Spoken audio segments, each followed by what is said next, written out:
ଯାଜपुର ଜିଲ୍ଲାର କୁଆଖିଆ କଂଗ୍ରେସ ଅଫିସଠାରେ ଜିଲ୍ଲାର ବ୍ଲକ ସଭାପତି ଦଳିତ ସେଲ ସଭାପତି ସଭାନେତ୍ରୀ ଚୟନ ପ୍ରକ୍ରିୟା ଶେଷ ହୋଇଯାଇଛି। ଜିଲ୍ଲା ସଭାପତି ମାଗୁଣୀ ଜେନା ଜିଲ୍ଲା ଦଳିତ ସେଲର ସଭାପତି ବିଦ୍ୟାଧର ଜେନା ଉପସ୍ଥିତ ରହି ବ୍ଲକ ସଭାପତିମାନଙ୍କୁ ଚୟନ କରି ନାମ ଘୋଷଣା କରିବାର ନିଦର୍ଶନ ରହିଛି। ସମସ୍ତ ବ୍ଲକ ମଧ୍ୟରୁ ବିଞ୍ଝାରପୁର ବ୍ଲକର ସଭାପତି ଭାବେ ସସ୍ମିତା ଜେନାଙ୍କୁ ଚୟନ କରାଯାଇଥିଲା। ସସ୍ମିତା ତାଙ୍କ ବକ୍ତବ୍ୟରେ କହିଥିଲେ, ବିଞ୍ଝାରପୁରରେ କଂଗ୍ରେସ ସଂଗଠନକୁ ଆଗକୁ ବଢ଼ିବା ଉଦ୍ଦେଶ୍ୟରେ ଯଥାସମ୍ଭବ ପ୍ରକ୍ରିୟା ଚାଲୁ ରଖିବେ। ବିଞ୍ଝାରପୁରରେ 78 ବର୍ଷ ପରେ ବି ଦଳିତ ସମାଜର ସାହି ବସ୍ତି କି ଅବସ୍ଥାରେ ଅଛି, ତେଣୁ ଏହା ସମୀକ୍ଷାର ବିଷୟ। संविधान लागू कथा मध्य सस्मिता जेना उपस्थापन करथिले।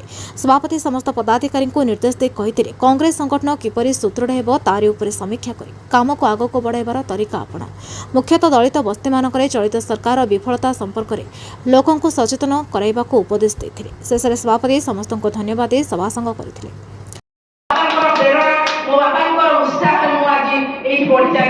कांग्रेस शासन आज ओडिसा रे नाही आपण माने भावतु की प्रकार अवस्था रे कांग्रेस कर्मी माने थिबे मुख्यतः एसी कम्युनिटी रो लोकमान को कथा मु कहूची मु विशेष किछि कहिबिनी आम विंध्यापुर अंचल रे स्वाधीनता रो प्राय 78 वर्ष परे भी आम लोक माने की प्रकार अवस्था रे अछंती समस्त अनुधान करिसंती एवं समस्त जानिसंती।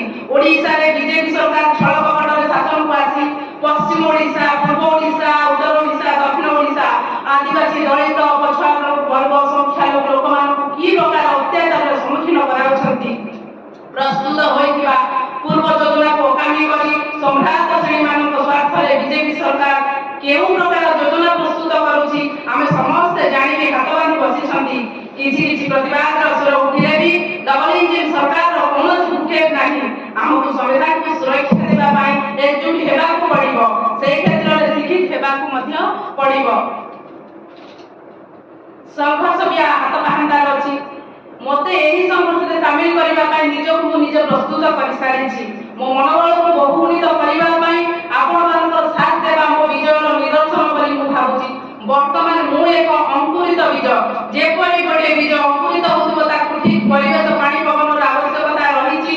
जदि आपण मानकर मध्य सेही प्रति कर्तव्य मो प्रति सहानुभूति कर्तव्य साहाय्य सहयोग मन प्रेरणा भाव रहिबो दिने मु मो अंचल रे बड़ वृक्ष होई सेमानकर छाया देबा पाई ठिया होई पारिबि। तेनु आपण मानकु मोर अनुरोध मते यथा संभव साहाय्य सहयोग करे मु काम करि चालिबि। विंध्यापुर कांग्रेस दल को मजबूत करिबि। मो पछरे अन्य एक सांगठनिक शक्ति मध्य अछि मु बरे एहा उपस्थापना करिबि कारण मु नुवा करे दल को आसीछि मते की प्रकार सपोर्ट मिलुछि सेही अनुसार सभापति को जणाइबि।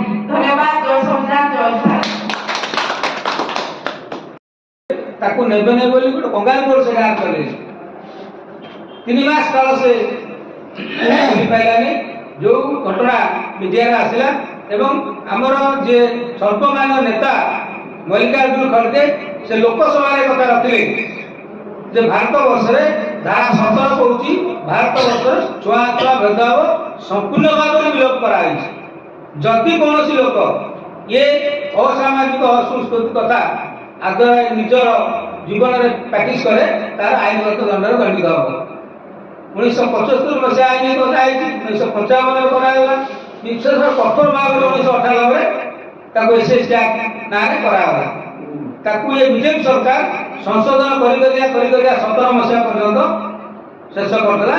एबे गोटे नुआ ये अगस्त मास 30 तारिख रे गोटे नुआ आईन आनिले जे थिला हटा एसडीओ रैंक रे इंक्वायरी करिवे ताको थाना आईआईसी सब इंस्पेक्टर इंक्वायरी करिया पाई गोटे रूल बात कर जो कि थाना के राजनीति डाले गोटे एमएलए कथा थाना आईआईसी रखी बोली जदि बीजेपी रे एमएलए अछि बीजेपी रे एमएलए अछि कांग्रेस रे एमएलए अछि जो लोक प्रति आकर्षित हेछि से विषय ता प्रति अन्याय हो एई गोली भाव रे शेड्यूल कास्ट मानकू टोटाली ताकर जा संवैधानिक अधिकार अच्छी संपूर्ण भाव में विलोप करने ये बीजेपी सरकार गोटे विधिवत योजना करिछि फल आमर लोक इलेक्शन समय 500 टंका मद बोतले कुकुड़ा टे पागल होकर बीजेपी की भोट दौर जो बीजेपी सरकार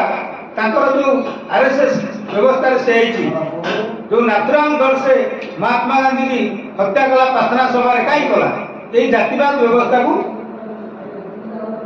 ଯେତେବେଳେ ଗାନ୍ଧୀ ଖତମ କରିବା ପାଇଁ ବାହାରିଲେ ସେମାନେ କହିଲେ ତା ଜୋର ଜବରଦସ୍ତି ରହିବା ଦରକାର, ସେଥିପାଇଁ ତାକୁ ମାରିଲେ। ତା ନାଁରେ ମଧ୍ୟ ନରେଗା ଯୋଜନା କରାଯାଇଥିଲା, ଯୋଉଟା ମହାତ୍ମା ଗାନ୍ଧୀ ନିଶ୍ଚିତ କର୍ମୀ ଯୋଜନା ଗୋଟେ ଆଇନରେ ପରିଣତ ହେଇଥିଲା, ତାକୁ ଏମାନେ କାଟିଲେ। ଭାରତ ବର୍ଷର ଗୋଟେ ଜୋନରେ ପାଇଲେ 5 ଜଣ 4ଟା ଜୋନ୍ ଆମେ 20 ଜଣ ପାଇଲେ, 20 ଜଣ ପାଇଲେ ଜୋନ୍ ସଭାପତି 4ଟା ଜୋନ୍ 20 ଜଣ ପାଇଲେ। ତାପରେ ଆମେ ଆସିବ ପଞ୍ଚାୟତ, ଯଦି ପଞ୍ଚାୟତ କମିଟି ଗୁଡ଼ିକ କରିପାରିଲେ ପଞ୍ଚାୟତର ସଭାପତି ପାଇବେ। ସେ ପଞ୍ଚାୟତ ମଧ୍ୟ ସେଇଭଳି ଭାବରେ ହିସାବ କଲେ 28ଟା ପଞ୍ଚାୟତରେ 5 ଜଣ ହେଲେ 140 ପାଇଲେ। 140 ଇଏ ହେଲା ଆମର 520, 160 ଜଣ ଆମେ ୱାର୍କର ପାଇଯିବା ସିଧାସଳଖ ଭାବରେ। 160 ଜଣ ୱାର୍କର ଯଦି ଗୋଟେ ବ୍ଲକରେ ଆମେ ପାଇଗଲେ ତାହେଲେ ନିଶ୍ଚିତ ଭାବରେ ଏ ସଂଗଠନ ଚଳଚଞ୍ଚଳ ହେବ, ଆଗକୁ ଯିବ ଏବଂ ଖାଲି ଦଳିତ କଥା ନୁହେଁ, ସମନ୍ୱୟ ରହିବ ସମସ୍ତଙ୍କ ସହିତ।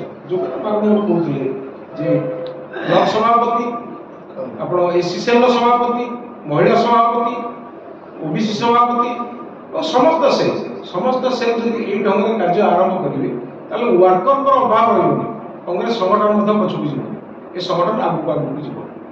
ତେଣୁ ବନ୍ଧୁଗଣ, ଯାଜପୁର ଉଦୟନ ଜେନାଙ୍କ ରିପୋର୍ଟ, BTN ଓଡ଼ିଆ।